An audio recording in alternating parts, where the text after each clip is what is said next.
So not too long ago, the good people at Elegoo reached out to me and asked if they could send me a few new toys for my workbench.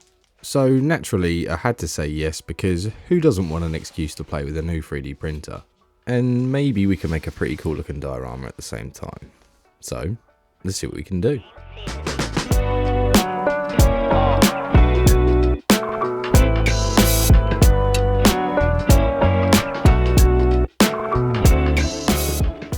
And the printer in question is the Elegoo Mars 5 Ultra.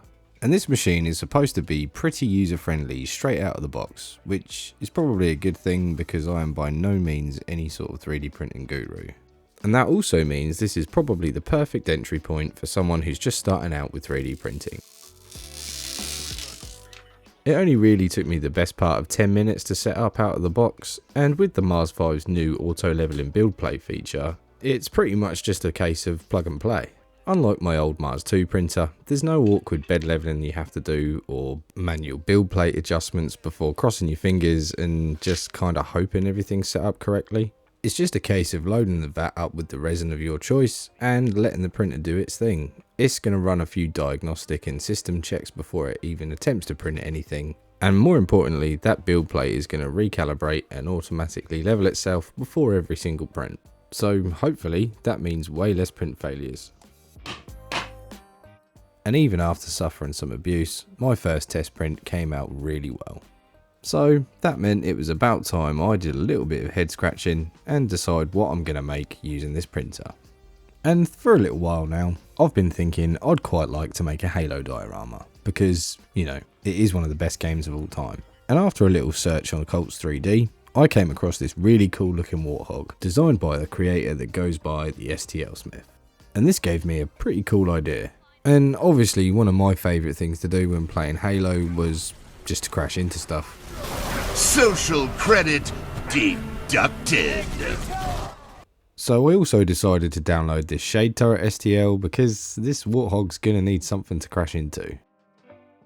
And Elegoo were also kind enough to send me one of their wash and cure machines just to make that cleanup a little bit easier. And in just a little more than 4 hours, I was left with this pretty impressive looking little Warthog. And that meant we were just about ready to start working on the base. And I decided to go with a round base for this piece just to make sure we can show that Warthog off from all angles. And to make my life easier, I'm going to use this round wooden box, minus the lid. It's just about the perfect size for what I need, plus I can hide the electronics and the battery pack that I'm going to be adding in the space underneath. And the first job on the list was to create some elevation and some landforms. So I grabbed a few offcuts of XPS and just started to play around with it until I had a look that I was happy with. And after locking everything down with a little bit of hot glue, I could come in with the hot wire foam cutter and start carving out the landforms. And one of my favourite missions from Halo 3 is the Covenant. The mission is set on Installation 00, or the Ark.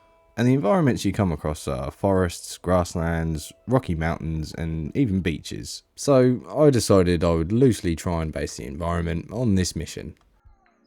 And that meant using a few tools like a hobby knife and a wire brush to try and carve the foam into some rocky looking cliff shapes.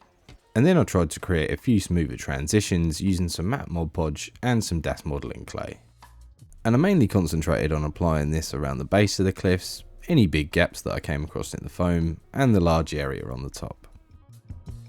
And then using some double-sided tape and some wooden veneer, I could cover the back end of the piece just to tidy things up a little bit. And once all the clay had some time to dry, the next job on the list was to seal the foam with some black gesso and a matte Mod Podge mix. This is going to help protect the foam down the road from any paints and thinners that we add down the line. And once that had thoroughly dried through, I could then move on to adding some more textures, starting with the base of the cliffs. And because this was going to be my beachy area, I started by applying some fine tile grout over the top of a layer of matte Mod Podge. And I followed that up with a few small rocks and pebbles before locking it all into place with some gravel and sand fixer from AK. And now was probably a good time to add the base of the Shade Turret. I needed to make sure it looked as though it was bedded into the ground and not just sort of hovering above the surface. So using the last of my AK Dark Earth texture paste, I glued the base into position and just took a little bit of time to tidy up the edges. Then I could concentrate on covering the rest of the ground surfaces with my backup texture paste. And while all of the paste was still wet, I could then sprinkle on a good amount of dried dirt from my garden. This is going to make for a really nice natural texture, and again, that all gets locked in with some gravel and sand fixer from AK. And once all of that had dried through, the next layer of texture was going to be some plant life, starting with some static grass. And I decided to go with a mix of 2 and 4 mil lengths just to try and create a little more variety. I applied the lengths over a few random patches of Mod Podge just to try and make things look a little more natural. And then for some more variation, I added a few longer length pre-made tufts, which meant I could then add a few dried natural roots for that extra added detail. And then everything was just about ready for a round of primer with the airbrush.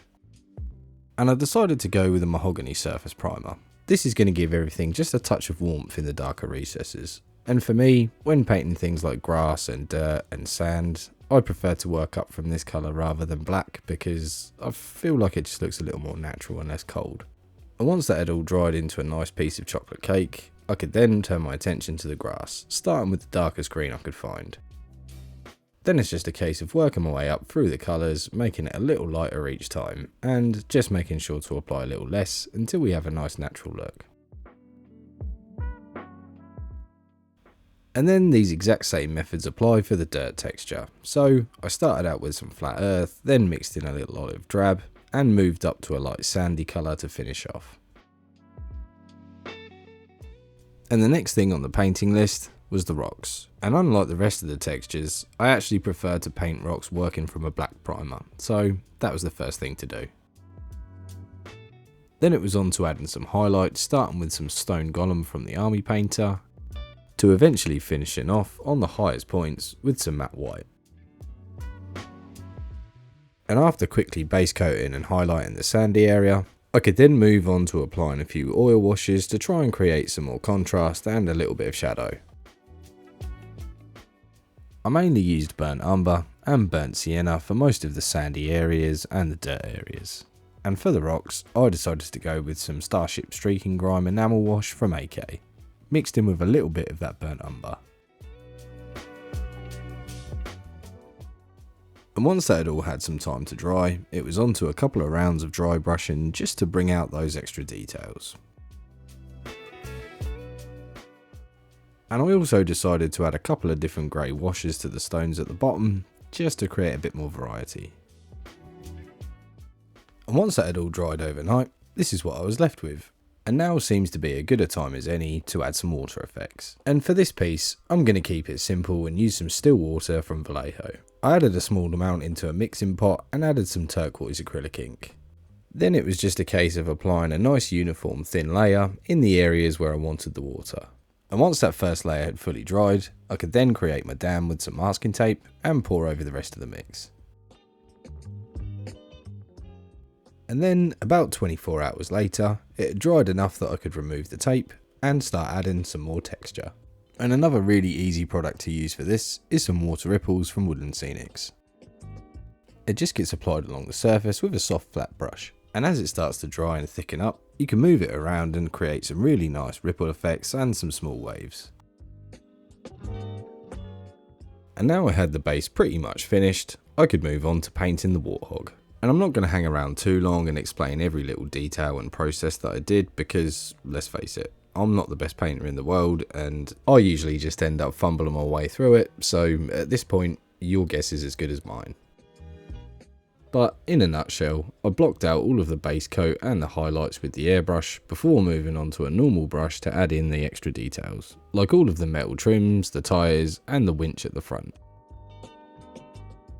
Then it was on to a few rounds of dry brushing to try and highlight some of those details. And to create some more shadows and contrast, I went back to that good old faithful burnt umber oil wash. And for the tyres, I used a black oil wash, and then I moved on to adding some enamel pigments just to try and tie everything together.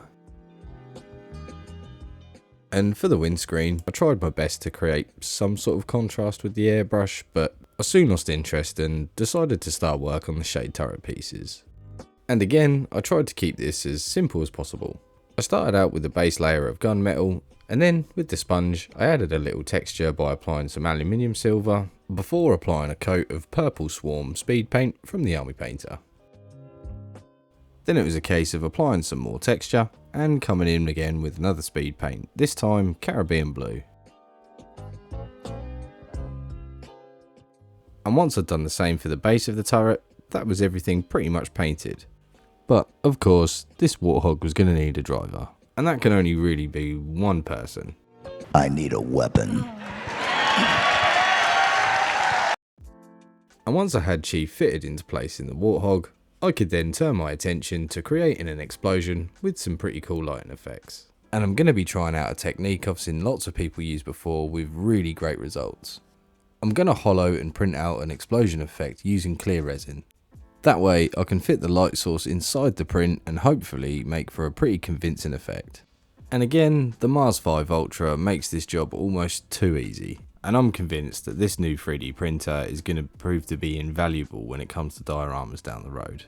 And if you want to find out more about this printer, there are much more in-depth reviews on YouTube and other places, but for me, it was just trying to show you how easy 3D printing can be, and you probably shouldn't be too worried about it. So if you want to check out this printer for yourself, I'll pop a link down in the description where you can do just that. And as expected, the print came out perfectly. So that meant I could then turn my attention to the lighting effect, and I'm going to be using one of these flexible blue LED noodles. I first just needed to take care of soldering on the wires before I could give everything a quick test with the battery pack. Then I could move on to drilling a hole to fit in place my toggle switch.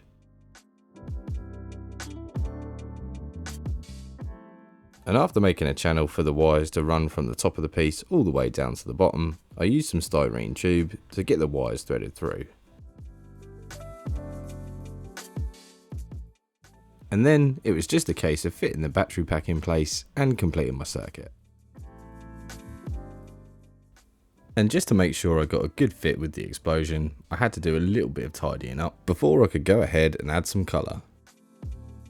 I used the same two speed paints from previously, but this time I applied them both through the airbrush. And just to finish off, I applied a little bit of black acrylic ink just on the very edges. I could then fit the explosion into place over the top of the LED and go ahead and add whatever pieces were left of this shade turret. And this got me thinking that there probably should have been something or someone operating this turret, so I decided to go ahead and print and paint this little grunt STL off camera. I'm gonna pop the top off a can of whoop-ass! Before adding him into the explosion so he could be on his merry way. And at this point, I felt like the base could probably do with a few more plants and bushes, so I cracked open my Diorama presser paste stash along with a few laser cut plants.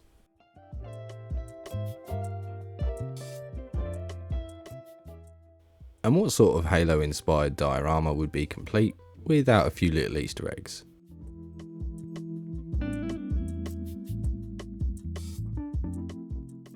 And then the last job to do was to tidy up the sides with a little bit of black gesso, and of course fit the Warthog into place. And then I think we were just about ready for some glamour shots.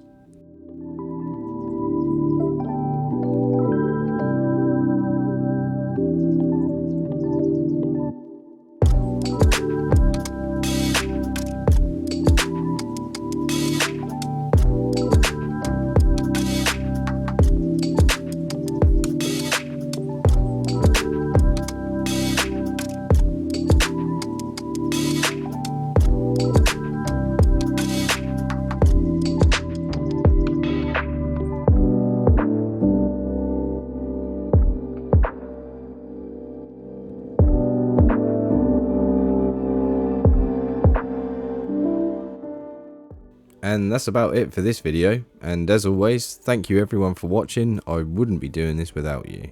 And I'm truly grateful for all of your continued support. And a big thank you to Elegoo for sending me out the printer. I had a lot of fun with it, and I'm looking forward to see what I can make with it down the line. So, until next time everyone, take it easy, and I'll see you in the next one.